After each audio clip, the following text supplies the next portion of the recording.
Okay, hey there guys, I thought I'd make a little video quickly.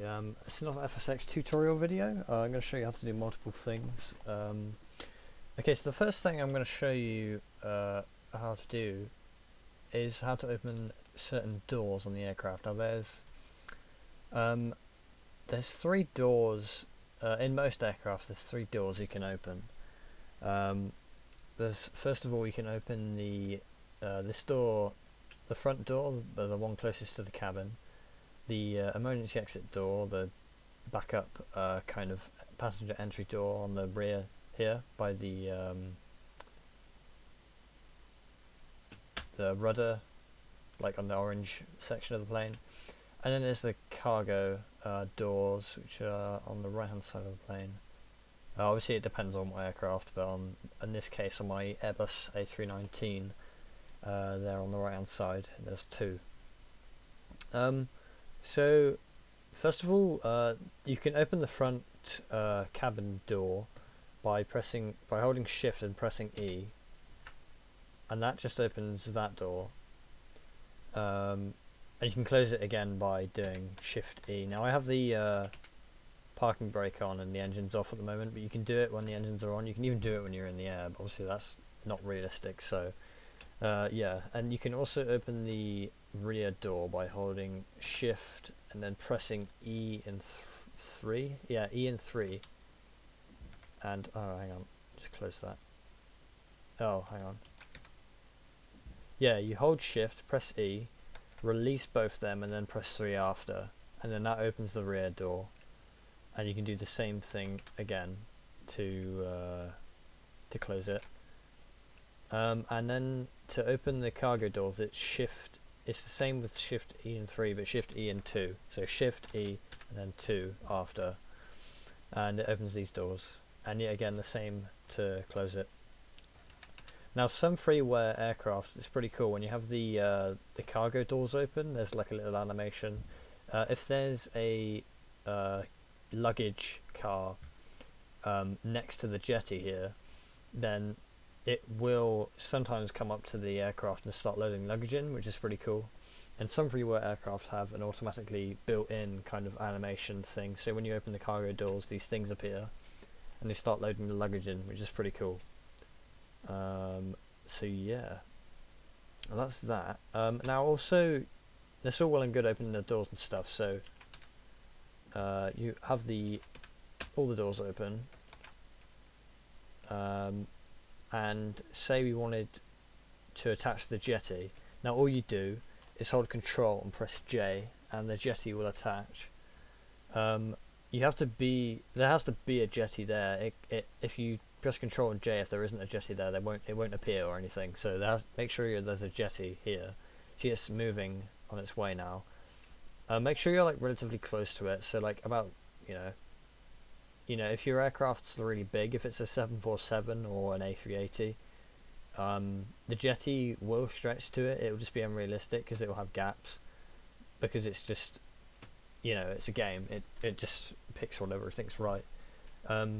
So as time passes, that will eventually get to the aircraft, and you can have it attached. I'm not sure what happens if you start taxiing when the jetty's attached. I'm not sure. I think it just automatically goes away. But yeah, that's that. You can see there. It does its best. Like, it doesn't look that realistic, but it looks okay. It looks cool. Yeah, it's not actually attached to the door. Oh well. But yeah, so that's how it attaches to the jetty, and then it's simply Control J to detach it, and then it will go back to where it was.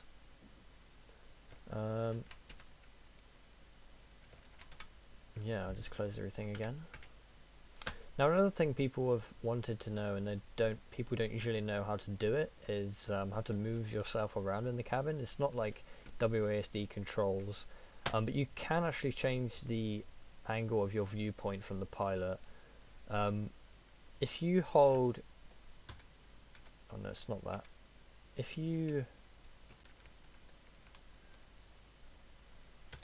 Okay, so the only things you need to move yourself, the only things you need to move yourself around is Shift, Control, Enter, and Backspace. Now, if you hold Control and press Enter, you go backwards. And if you hold Control and press if you press Backspace, you go forwards. If you hold Shift and press Enter, you go up. And then if you hold Backspace, you press Backspace, you go down. You can go like under the aircraft and stuff. You can do some crazy stuff. But that's that. So if you hold Shift, you can use Enter and Backspace to move up and down. And if you hold Shift and Control, you can move left and right. So, like, say if I wanted to stand like up in the corner by that door, I could like move myself like so, using Shift, Control, Enter and Backspace, and you can just like move to different places. This aircraft doesn't have a pilot and a co-pilot view, but if you had, say if you wanted a better perspective, you could go higher up and you can change the position of your head, and it's really useful, especially if you use the 3D cockpit a lot. When I'm flying on an autopilot, I tend to use 2D cockpit quite a lot. I use 3D cockpit when I'm coming into land, obviously, and when I'm taking off, but in flights where I use autopilot, I always go into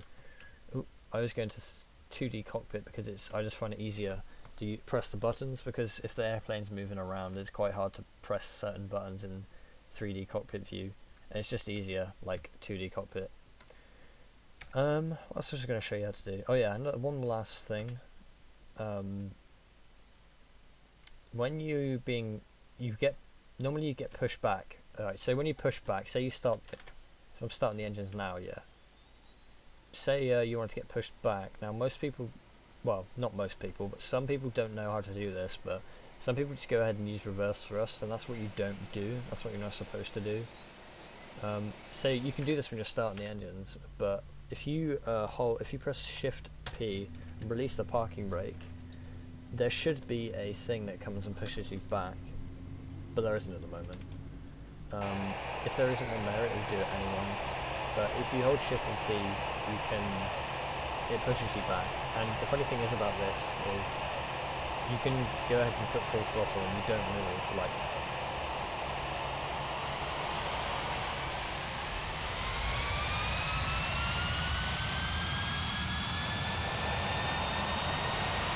you do not move.